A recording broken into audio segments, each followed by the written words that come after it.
Depois de inspecionar os documentos e de muita conversa, a transação está completa. Tudo bem. Nós vamos pagar ao senhor. O dinheiro troca de mãos, e o que outrora fora propriedade do Estado, agora se tornou mais uma evidência para ufólogos e pesquisadores.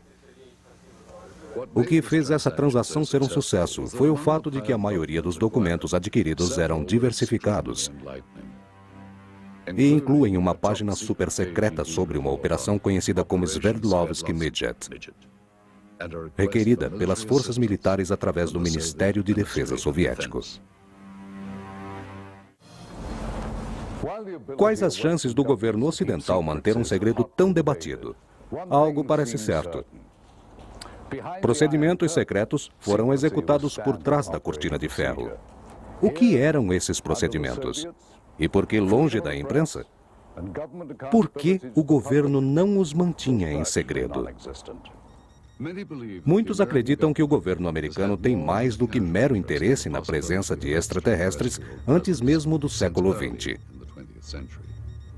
A notícia dos discos voadores existentes em Roswell, Novo México, no final dos anos 40, foi o foco de investigações do Departamento de Defesa dos Estados Unidos e do Serviço Secreto, numa investigação sobre OVNIs, documentada detalhadamente. O antigo projeto Clindon, antes de encerrar o caso Roswell, foi a público pelo governo, que demonstrava interesse em OVNIs. Uma organização que aparentemente estudou OVNIs desde a Guerra Fria é a Agência Central de Inteligência. A CIA teve todo o cuidado com a aquisição de qualquer informação soviética que estivesse ligada à tecnologia e contatos alienígenas. Quem pode confirmar essa alegação é este homem. Ele foi agente da CIA por 6 anos. Era perito em assuntos de interesse russo e atividades especiais. Hoje trabalha na área privada como analista de segurança. Ele pediu para não ser identificado devido ao seu cargo e sua posição social. Juntei-me à CIA em 1989. Estava na faculdade e minha missão era monitorar atividades dentro da Divisão de Ciências Especiais da KGB. Havia um departamento chamado Primeiro Diretório-Chefe. É o Departamento de Ciências Especiais que analisa, explora e interpreta conhecimentos extraterrestres. Essa divisão especial de ciências tem um vasto relatório sobre quedas de OVNIs na região soviética e nos países vizinhos. Nessas áreas, pode-se observar onde os OVNIs caíam em boa parte da União Soviética. Essa filmagem foi capaz de mostrar não só a queda de um objeto em 1968 em Sverdlovsky, mas também a documentação de uma tecnologia ufológica. Eu estava impressionado com o controle da União Soviética, especialmente depois do fim da Segunda Guerra Mundial. Com o avanço que obtiveram com a tecnologia extraterrestre, com a qual a União Soviética foi tão beneficiada. Durante a transformação da ex-União Soviética, muitos acreditavam que as informações que os soviéticos tinham na época da Guerra Fria não poderiam estar nas mãos dos Estados Unidos nem da CIA. Desde o começo da corrida espacial, os Estados Unidos e Rússia fizeram muitos investimentos independentes. Contudo, algumas das descobertas de ambos os lados foram obtidas através de espionagem. Essa controversa engenharia. Essa engenharia vem sendo adaptada desde o início da civilização moderna para uso exclusivo do exército e da indústria da espionagem. Esta prática adquiria segredos e adaptações que ficaram conhecidas como engenharia reversa. A partir do incidente acontecido em Roswell em 1947, há quem acredite que a origem da tecnologia militar americana não seja da Terra.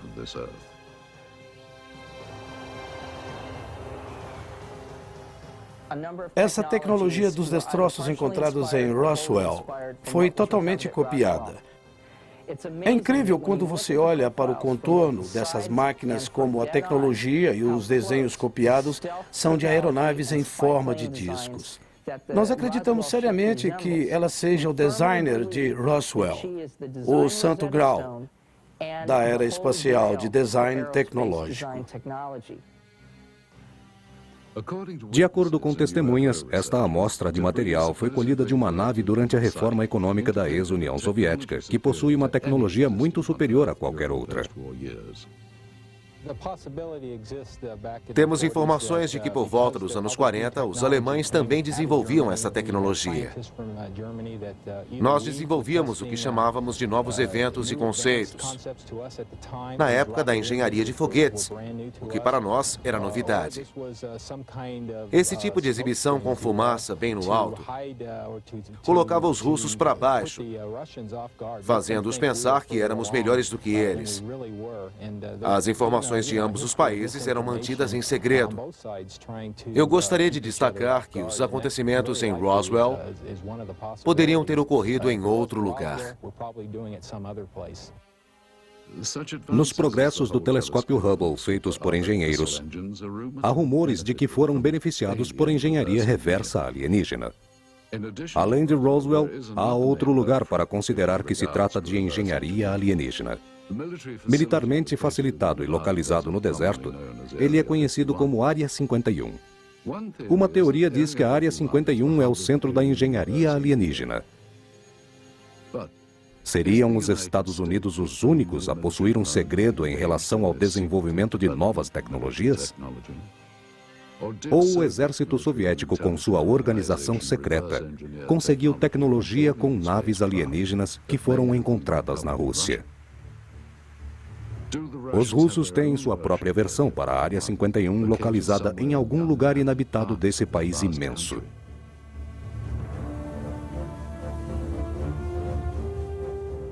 Será que a KGB, além de tudo, mantinha uma forma de comunismo interno, além de manipular a tecnologia avançada alienígena em toda a área soviética? Mais tarde, com todos os documentos sobre OVNIs que foram encontrados na ex-União Soviética, nenhum deles foi reconhecido publicamente pela KGB.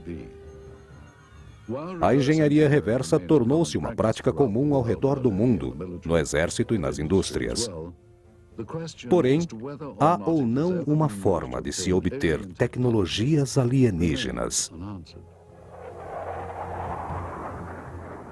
Se de fato os russos conseguiram um veículo alienígena como alegam essas imagens, seriam capazes de se beneficiar com essa tecnologia? Convidamos alguns ufologistas para assistirem a esse filme e nos darem suas opiniões. Também sabemos que discos voadores tinham caído na União Soviética e que alguém monitorou isso, possivelmente um radar, um satélite, pois eles já tinham satélites naquela época, ou um relato de moradores da região. O fato era que havia tropas lá e um cameraman. Provavelmente aquilo fosse um disco voador, mas tínhamos que tomar cuidado com nossas conclusões antecipadas. Acredito que esse filme seja válido como uma investigação. As imagens são autênticas. Existem vários especialistas usando uniformes que estão adequados para a época. Só precisamos saber se este filme foi produzido na União Soviética. Pedimos ao especialista Sergei Goncharov para examinar a autenticidade do filme. Ele começou explicando sobre a lata dos filmes. Este é o nome da fábrica e do local da fabricação do filme e a cidade em que foi feito. É um filme com película tipo A2. Após Sergei examinar as latas, constatou que eram autênticas quanto à época e ao período em que originalmente apareceram. O próximo passo é descobrir se o filme possui marcas. Bem no início, vemos a palavra Nachala, que em russo quer dizer início ou começo. Agora, outra informação com esses dois itens. M-A-R-T, Mart, que significa o mês de março. 1969, letra G, para o ano. Então, O ano é 1969 e o mês é março. Aqui há duas outras informações que diz Pionka número 267. Pionka em russo significa película ou filme, podendo denotar um rolo de filme, um lote, e esse, claro, é o número. A próxima imagem que vemos contém outra informação que representa uma palavra super secreta, o logotipo da KGB e arquivos da KGB. Finalmente, Sergei Goncharov compara as marcas no filme com as que foram impressas na lata. Como você pode notar aqui no fim do negativo, existem estas inscrições em russo que tornam o filme seguro. Elas correspondem às informações contidas na lata. Mostramos a fita ao pesquisador russo Paul Stonehill. As cores do filme, o uniforme dos soldados, são autênticos. Seria muito difícil fazer um filme que transmitisse a sensação de ter sido feito nos anos 60. Assisti a muitos filmes dos anos 60 e este aqui tem quase a mesma qualidade. Não é um filme da década de 80 ou 90. O oficial da KGB que está procurando alguma coisa não parece fingir. Eu acredito que isso não foi feito de propósito para enganar as pessoas. Pesquisador e ufologista Antônio Runeus também nos deu sua opinião. O que eu diria é que, visualmente, é bem impressionante. A primeira coisa que me chamou a atenção foi a qualidade. São imagens bem nítidas. Também poderia ser uma fraude. Era só contratar alguns atores. É claro que poderia ser até mesmo um tipo de informação que a KGB tornou pública sobre ufologia. Com qual propósito? Eu não saberia dizer. Pode ter sido um filme de treinamento ou alguma coisa parecida. É claro que se essa informação, de alguma forma, chegou à América, nós nunca, em nenhum momento, sequer ouvimos falar sobre ela. É muito intrigante. Finalmente, enquanto o Sr. Runeus investigava a fundo o filme, ficou impressionado com ele. Eu não tenho nenhum elemento para fazer esse julgamento, de forma alguma. Eu diria que, se o filme for real, esta é a melhor filmagem sobre a queda de um OVNI ou uma nave alienígena feita até hoje. Para apreciarmos as diferenças, respeitando as ciências não convencionais que estudam OVNIs, é importante entendermos a diferença cultural entre a Rússia e o Ocidente.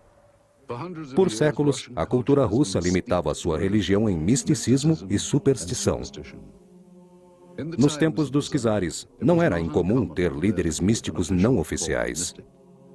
O mais famoso deles foi o padre e místico Grigori Rasputin, durante o reinado do czar Nicolas. Mesmo com a expressão religiosa suprimida, a partir daí, em muitos lugares da Rússia, mais uma vez, a confusão se tornou parte da vida diária. Os russos sempre tiveram uma mente aberta a assuntos paranormais, tais como ciências não convencionais, estudos de OVNIs. Durante a época soviética, quem acreditava em OVNIs era alvo de críticas até por oficiais soviéticos. O autor russo Yuri Alexander Fomin declara que passou por essas experiências. Fui convidado para uma reunião e me pediram para dar uma palestra sobre OVNIs aos empregados do Instituto de Pesquisa Científica Sobrenatural.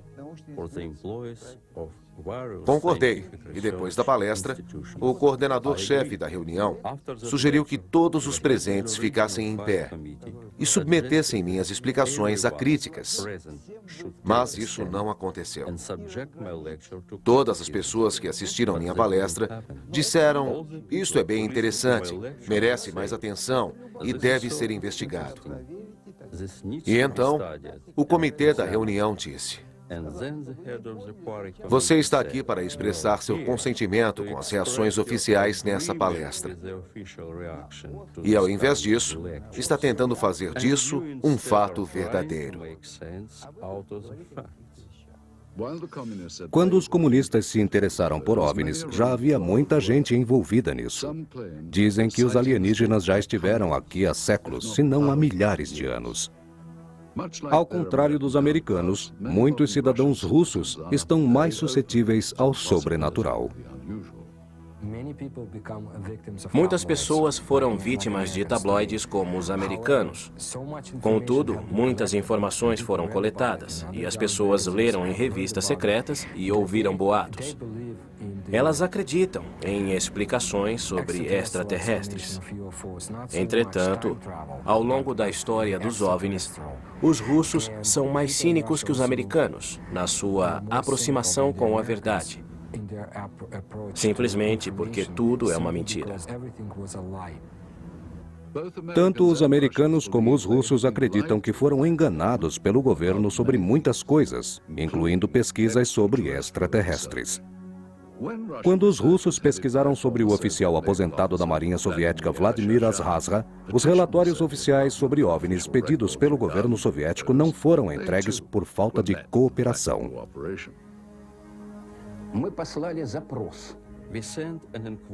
Perguntei sobre os arquivos do Ministério da Defesa e os arquivos da KGB. A resposta foi que nem os arquivos da KGB, nem os do Ministério da Defesa consideravam tais incidentes. Se o governo esconde alguma coisa dos cidadãos russos e americanos, não é sem razão. Os russos conviveram mais de 17 anos com grupos comunistas. Para os americanos, houve um grande estudo que durou mais de 40 anos.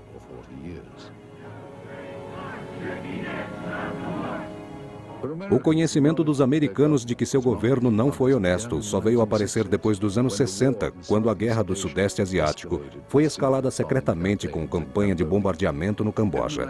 Nos anos 80, soldados armados foram lutar contra os anticomunistas na Nicarágua. A violação das leis americanas não foi conhecida publicamente. Que Deus abençoe a América. Não é à toa que muitos cidadãos americanos e russos duvidam da honestidade de seu governo, pois as informações sobre OVNIs são controversas e medíocres. Além de negar oficialmente o interesse de possíveis visitas extraterrestres, o governo dos Estados Unidos e da ex-União Soviética estão sem dúvida nenhuma interessados no que pode haver além de nosso planeta. O homem sempre ficou intrigado com a possibilidade de existir vida na galáxia, e os programas espaciais russo e americano representam um grande investimento para explorarem um universo desconhecido. Perto do fim da Segunda Guerra Mundial, os Estados Unidos, com seu poder em ascensão, resolveram mudar de lado e derrotar seu novo rival, a União Soviética. Quando os russos detonaram sua única bomba atômica, os Estados Unidos perceberam que tinham um inimigo poderoso e bem armado.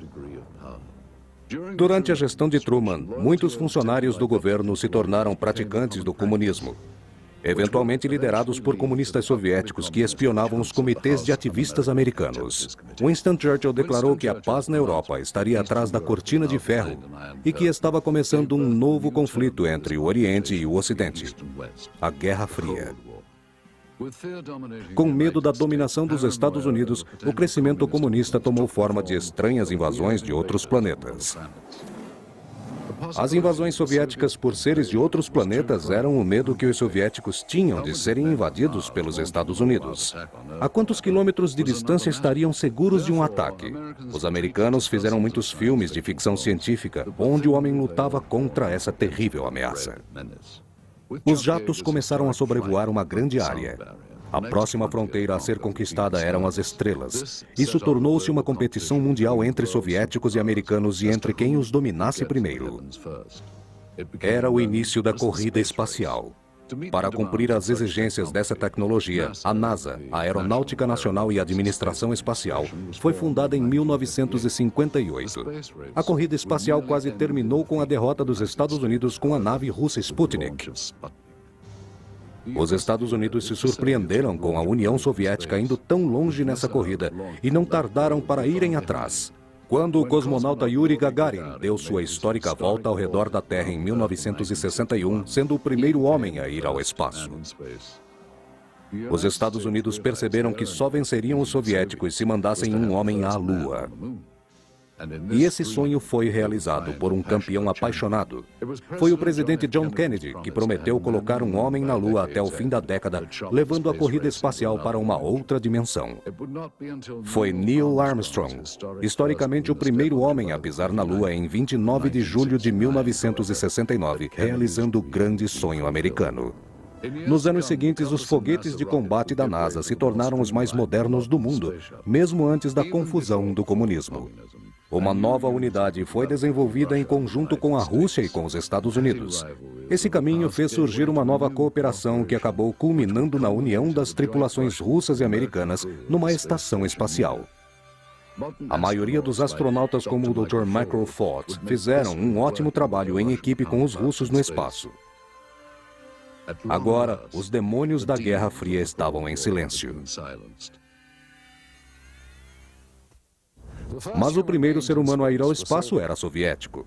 Seriam os russos os primeiros a descobrirem que não estávamos sozinhos? Este filme, que parece ter sido feito com patologistas, que dessecam algo que não parece ser de forma humana, exige uma análise mais minuciosa. Mais uma vez, pedimos ajuda a Stanton. Eu não sei o que era aquilo. Eu diria que se houvesse uma investigação mais profunda, eu poderia levantar uma hipótese, um diagnóstico mais detalhado. Perguntamos ao especialista Sergei Goncharov se ele acredita que as características desse filme são compatíveis com o período em que possivelmente foi filmado. As informações que consistem nas latas, junto com os negativos e com outros dados da corporação, são informações compatíveis. Sergei explica o significado desse flash em conjunto. Percebemos uma importante característica do filme. O flash que vemos aqui é, na verdade, um pedaço do filme que aparece quando o botão da câmera é acionado para revelar. E, novamente, é desativado e religado. De acordo com a inércia, a câmera vai de vez em quando disparar um flash ou uma luz. Ou, se você focar a câmera longe de uma pessoa, verá algo bem diferente. Estes flashes aparecem entre um take e outro. E às vezes mostram coisas ou pessoas que não fazem parte da cena. Aparecem pessoas que não têm nada a ver com as informações da cena anterior. Aqui aparece o indivíduo de uniforme entre as pessoas que estão fazendo autópsia. É alguém usando o uniforme civil. Eles não estavam lá antes. Esse é um flash que não significa que o procedimento tenha sido fotografado. O Sr. Goncharov concluiu que o filme é daquele período que pertencia ao governo soviético e à KGB. Mas há uma grande discrepância que ainda precisa ser estudada. Sempre que há um assunto desse tipo, é necessário fazer uma investigação rigorosa, mais esclarecedora. Stanton Friedman ficou bem intrigado com as técnicas usadas no filme. Eu não sei o que esses peritos faziam com aparelhos cirúrgicos num centro médico, mas trata-se de uma autópsia. Basta olhar para o rosto deles. Eles estavam olhando para duas direções diferentes, percebemos isso facilmente. Agiam com naturalidade e não temiam nenhuma contaminação, como se nada fosse tóxico. Pode ser que já tivessem passado por essa rotina ou já sabiam que nada era tóxico. Levamos o filme para a ex-tenente doutora Annette Ryan, formada pelo Instituto de Patologia do Exército. A primeira coisa que notei foi o tipo de uniforme usado pelos médicos. Eles estavam usando jalecos brancos. Seria mais comum se estivessem vestindo aventais brancos. E é claro, além da filmagem não estar nítida, esses médicos aparentam ser muito jovens. Mas era comum a atuação de jovens cientistas russos nesse tipo de exame. Além disso, os médicos veteranos não se envolviam nesse tipo de procedimento. Notei que eles usavam luvas, mas não usavam nenhuma outra proteção. Não usavam óculos, máscaras, não usavam toucas, nenhuma roupa adequada para isso. O que indica que não temiam uma possível contaminação. Mas isso é típico da medicina russo-soviética, pois achavam que o uso de proteção para essa ocasião era desnecessária, o que seria impossível de acontecer nos Estados Unidos. Seria um absurdo. Depois, a doutora Ryan nos explicou alguns procedimentos médicos específicos. Eles usavam a ferramenta certa para abrirem o peitoral. O uso dessas ferramentas era um procedimento normal para a época. O modo como estavam segurando e usando os instrumentos está correto. Isso indica que essas pessoas sabiam o que estavam fazendo. Eu diria com absoluta certeza que realmente são médicos russos. Se olharmos atentamente, esse procedimento é repetido várias vezes nessa filmagem. O que eles estão removendo é um pedaço do material. Um dos médicos retira um órgão e um pedaço de tecido do espécime e os coloca num tipo de pote para análise posterior. Isso é exatamente o que se faria caso fosse uma pesquisa científica. Por exemplo, se um extraterrestre fosse encontrado, esses seriam os procedimentos adequados para exames químicos e microscópicos. O médico-chefe também mencionou que essa estrutura descrita assemelha-se a uma costela. A imagem parece com uma costela. Lembra um torso de algum animal ou uma estrutura humana. Finalmente, a doutora Ryan foi incapaz de identificar o espécime. Ela acredita que as técnicas usadas condiziam com as práticas na União Soviética durante o final dos anos 60.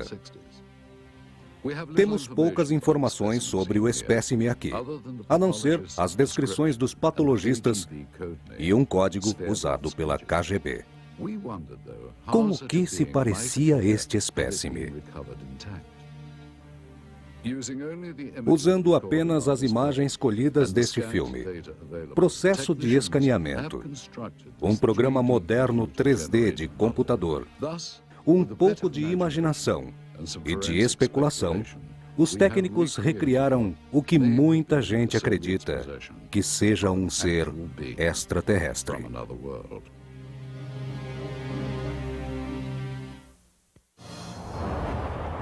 Informações colhidas de fontes da inteligência nos levam a acreditar que os soviéticos estavam tramando alguma coisa, não aqui, mas em outros planetas. Quando essa filmagem foi feita sobre a queda de um OVNI em Sverdlovsk, se qualquer agente da KGB ou qualquer outro agente do governo soviético tivesse colhido partes da nave feita por seres alienígenas, eles estariam bastante interessados em examinar os materiais detalhadamente. Cientistas soviéticos queriam descobrir se as partes da aeronave eram verdadeiramente de origem extraterrestre. Verificaram cada pedaço a um nível microscópico e testes de propriedades físicas e químicas foram realizados. Eles queriam tirar proveito de qualquer nova tecnologia vindas com o material colhido.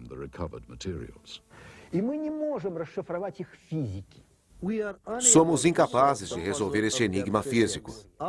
Sua física é um tanto quanto mecânica, feita num mundo paralelo. Um tipo diferente de paradigma. Possui uma visão diferente da história. É parecido com o que aconteceria com as pessoas se uma câmera de vídeo fosse produzida no tempo em que Pitágoras viveu. Pitágoras não entenderia. Foi uma tecnologia inventada por nós. De qualquer modo, por mais que os técnicos tentem decifrar a tecnologia deles, sempre falhariam.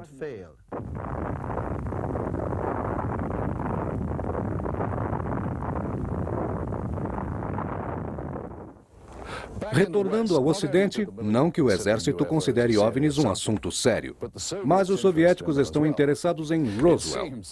Parece que de ambos os lados, discos voadores foram uma criação dos aliados e décadas depois criaram a campanha de espionagem e contra-espionagem. Muitos acreditam que as agências de inteligência dos Estados Unidos, a CIA, a NASA e o Exército, não possuem informações sobre extraterrestres. Para a KGB, parece que tudo isso é verdade. Alguns alegam que a KGB, assim como o governo americano, talvez ainda use fenômenos ufológicos como desculpa para esconder outro assunto super secreto desde o começo.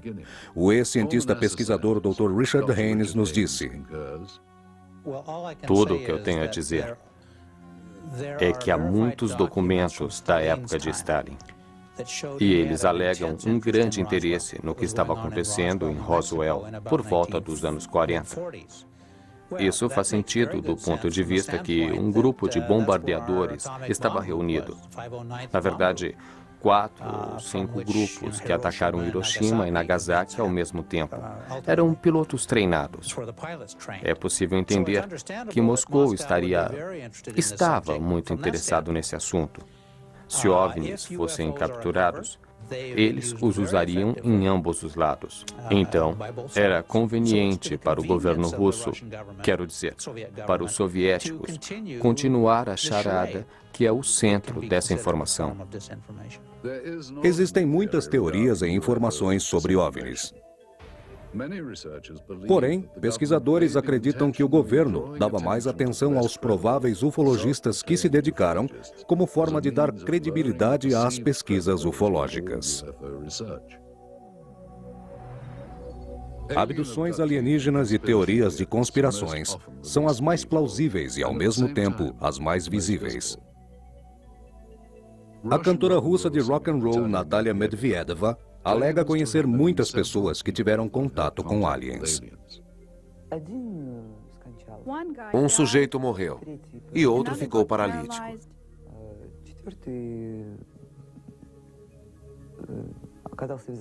Alguém ficou assim e nunca mais se recuperou. Sergei Borisovich Proskuryakov é um pesquisador russo que estuda fenômenos anormais e construções de pirâmides. Sua crença é bastante incomum. Quando deixei Minsk, um agente da KGB veio me ver. Filmaram todos os documentos que eu tinha. Eu não havia como escapar. Acredito que acabou num arquivo da KGB. Tenho informações que Miles Churchill tinha interesse, assim como a KGB, a CIA ou a estrutura presidencial dos Estados Unidos. São indivíduos como esses envolvidos, ou alguns que acreditam que arquivos secretos foram cuidadosamente destruídos. Ambos os modos não descartam a possibilidade de investigações muito mais simples do que a caça a OVNIs ou evidências absurdas. A maioria dos pesquisadores acredita que toda a inteligência extraterrestre potencialmente encontrada deve ser estudada com muito cuidado. Se algo alienígena fosse capturado, seria trazido para as muitas páginas confidenciais do Exército, onde operações supersecretas estão escondidas desde a Segunda Guerra Mundial. Esta filmagem incrível mostra membros do Exército e aparentemente 2 agentes da KGB inspecionando um disco voador caído. O autor russo Veniamin Vereshchagin tem uma boa ideia do que vem a ser essa operação.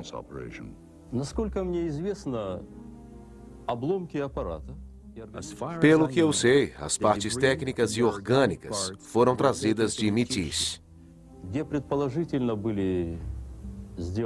Uma amostra desse aparato foi analisada e depois levada de volta para os engenheiros. Eu soube que a parte orgânica Foi separada e depois levada para Moscou. O que aconteceu depois, eu realmente não sei. A história dele parece que de fato aconteceu. Algumas pessoas alegam estarem envolvidas nessa operação de 1969. Pavel Alexandro Klimchenkov, ex-operador da KGB, vive recluso numa pequena cidade no centro da Rússia. Ele relata sobre anotações encontradas em Bariovsky. Todos acreditaram, em primeira instância, que uma parte das peças da aeronave foi feita nos Estados Unidos e Inglaterra. Mas, observando o tamanho do material analisado, pode-se concluir que nenhum desses artefatos poderiam ser produzidos por nós. Pelo menos, não nas condições existentes nesse planeta.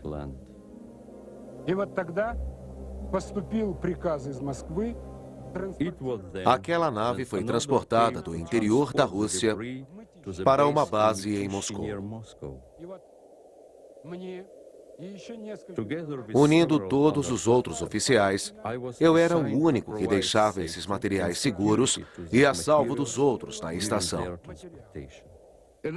Para provar a veracidade dessa evidência, levamos o filme para ser examinado por muitos peritos no assunto. Nós também examinamos os documentos e os comparamos com outras informações. Entre as informações, há esse relatório super secreto da KGB, referindo-se especialmente a operações Sverdlovsk Midget, onde descreve em detalhes uma operação secreta. Estes documentos se referem ao disco caído, às partes orgânicas e ao próprio filme. Havia também relatos junto ao Ministério de Defesa soviético pedindo ajuda à unidade militar número 67527.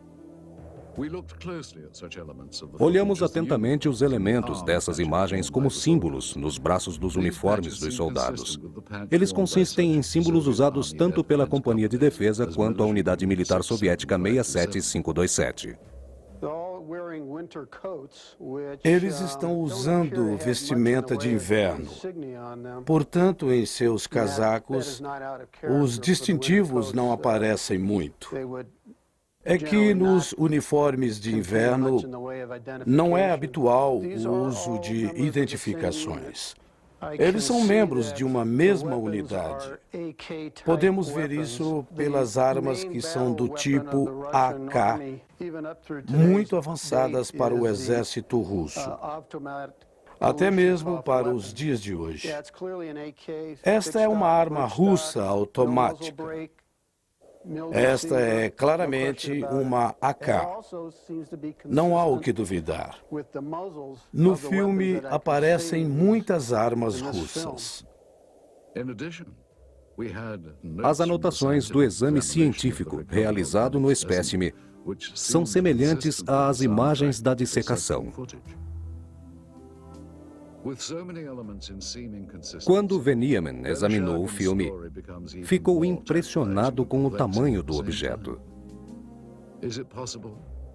Será que há 3 décadas os russos capturaram uma nave alienígena e seu ocupante? Se membros do exército soviético têm conhecimento da suposta queda de um OVNI, então o que aconteceu com esse ser? E onde ele estaria escondido? Em que país? Continuando nossa investigação, fomos atrás de novas informações a respeito do incidente chamado Operação Sverdlovsk Midget. Através de alguns vestígios, como cópias de documentos do governo, fomos a um laboratório do Instituto de Ciência Biológica. Ao tentar obter relatórios sobre o indivíduo dissecado, nos deparamos com esses documentos adicionais, escritos, datados de 24 de março de 1969. Uma semana depois, os documentos indicavam que exames tinham sido realizados. E a causa da morte? Hemorragia cerebral. A doutora Ryan disse que a chance disso ocorrer naturalmente é quase impossível. O Instituto de Formação é um centro privado, mais conhecido como Instituto Médico de Moscou. Mas a semelhança de lá com a do filme parece óbvia. Comparando as duas, temos essas pedras na mesa e o tipo distinto do chão. A diferença é que, outrora, experimentos médicos se tornaram rotina de aula de anatomia, com experiência de todo tipo. Atualmente, operações secretas são abertas ao público. O que encontramos nos porões do edifício são recordações de uma fase difícil, uma época em que procedimentos assim não eram abertos para o público e esses assuntos não eram tão divulgados. Quais foram os experimentos soviéticos nas décadas passadas no Instituto de Ciência Biológica? A resposta para essa pergunta ainda está para ser descoberta. E muitas questões sobre essa filmagem e sobre a Operação Sverdlovsk-Midget continuam sem respostas. Qualquer descoberta extraordinária, tal como a filmagem dessa queda de disco voador ou como a dissecação de um ser supostamente alienígena, requer uma análise mais profunda. Parece incrível que tantos elementos dessa história tenham tantas origens. O que parece que nos foi contado originalmente por pesquisadores e por testemunhas estava em documentos recuperados e, é claro, no filme. Perguntamos, esta filmagem é autêntica? Se for, representa casos reais de visitas alienígenas? Ou, como foi sugerido, esta filmagem foi criada como parte da campanha de informações da Guerra Fria? Uma outra provável possibilidade é que essa filmagem fosse apenas um treinamento militar capturado pela câmera. Mais uma vez, se houvesse realmente a queda de um OVNI, onde estão os vestígios? E o que aconteceu com o corpo do ser alienígena? Com toda essa confusão que temos aqui, a grande questão parece ser qual o significado de tal descoberta tão profunda? E se saberemos algum dia a história completa. Esperamos que tenham gostado de visitar a Rússia conosco e que tenham boas lembranças dessa contínua fonte de intriga e controvérsia. Obrigado por se juntarem a mim. Sou Roger Moore, na Red Square. Versão brasileira em GDix.